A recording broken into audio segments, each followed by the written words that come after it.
Welcome everyone, myself Diksha Singh Baghel. I am the student of Jawaharlal Nehru Krishi Vishwavidyalaya College of Agriculture Rewa. Today I am presenting my presentation on the topic plant genetic resources under the guidance of our professor and senior scientist Dr R P Joshi sir. Plant genetic resources or germplasm of any crop is defined as the total sum of hereditary material, that is, all the alleles of various genes present in crop species and wild relatives. It is also known as gene pool, genetic stock or germplasm. Germplasm or gene pool is the basic material with which plant breeder has to initiate his breeding program. This chart may help you to remember the sources of plant genetic resources. Important features of plant genetic resources.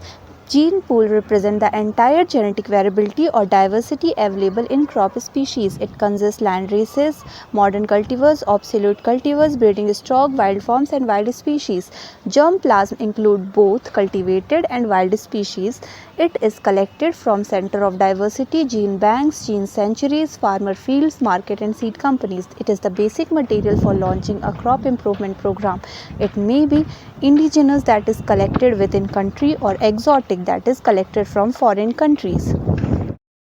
Sources of germplasm, that is, first one is land races. Land races are primitive varieties or cultivars evolved from natural and artificial selection without any scientific approach. It is the reservoir or storehouse of the genetic variability. It has wider genetic base, wider adaptability and can survive unfavorable conditions. The another one is obsolete varieties. It developed from systematic breeding effort. Presently there is no use of these varieties and they are not in cultivation. For example, MP series of wheat, K65, K68 and many more. Varieties in cultivation. The easiest to use in crop improvement, it is presently cultivated high yielding varieties. It has narrow genetic base, evolved from artificial selection, no adaptability and is a major part of working collection and can be introduced in new areas directly released as varieties. The fourth one is wild forms and relatives. Wild form easily cross with concerned varieties but wild relatives does not. The fifth one is special genetic stock. Stock includes varieties of mutant line, chromosomal abbreviation, trisomic line, monosomic line, marker gene, transgenic lines. Gene pool. In 1951, gene pool was defined by T. Dobzhansky as the total genetic information contained in all the alleles in the breeding members of a population. The gene pool concept is established by Hurlin and Dewitt in 1971. It is the collection of different genes in a population of a particular species at a given time. It consists all the genes and all the alleles present in individual that is hybridized and can hybridize each other. Primary gene pool.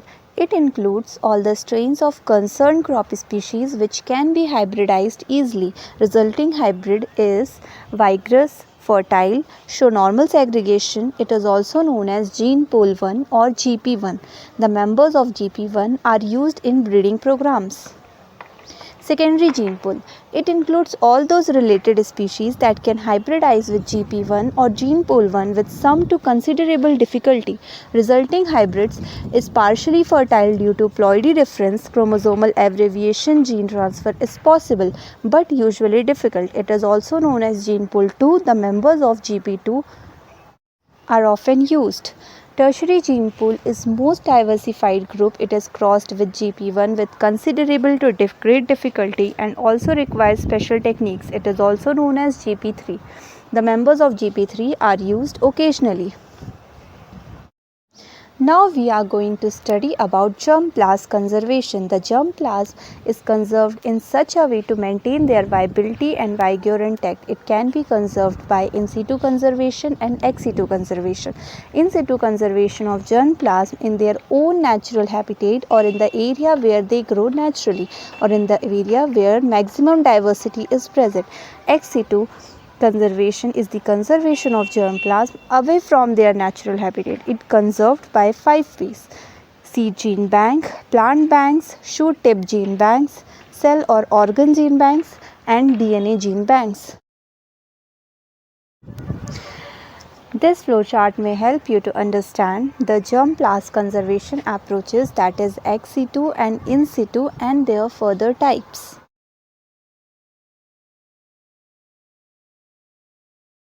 Now we are going to study about types of seeds, that is orthodox seed and recalcitrant seed. Orthodox seed dried up to 5% moisture content without lowering their viability. Reduced seed moisture is positively correlated to storage life. It can be stored for longer period of time according to seed moisture. Recalcitrant seeds are desiccation sensitive. The viability drops drastically if their moisture content is reduced below 12 to 30%. Seed banks. Seed banks conserve germplasm material as seeds. All major gene banks are easy to store, relatively safe, require minimum space to maintain the viability and vigor intact. They are stored for 50 to 100 years, and the condition of seed storage depends on duration of storage.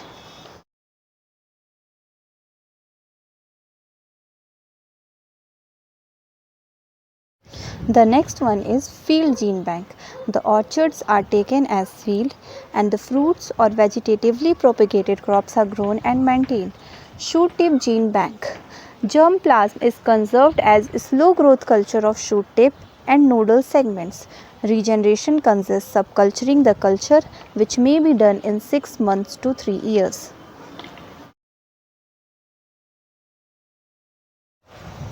Cell or organ gene bank. The conservation here is based on cryopreservation, that is minus 196 degrees Celsius in liquid nitrogen. It includes embryonic cell, zygotic cell, and somatic cell. DNA gene banks allow for conservation of genetic material and comparative analysis of individuals' genetic information. Limitations are: the major limitation of germplasm storage are the expensive equipment and the trained personnel. It may, however, be possible in the near future to develop low-cost technology for cryopreservation of plant materials. At last, we are studying about activities of germplasm conservation, that are collection, conservation, evaluation, cataloging, multiplication and distribution, training, and global coordination. And this will be the end of our topic. Thank you so much.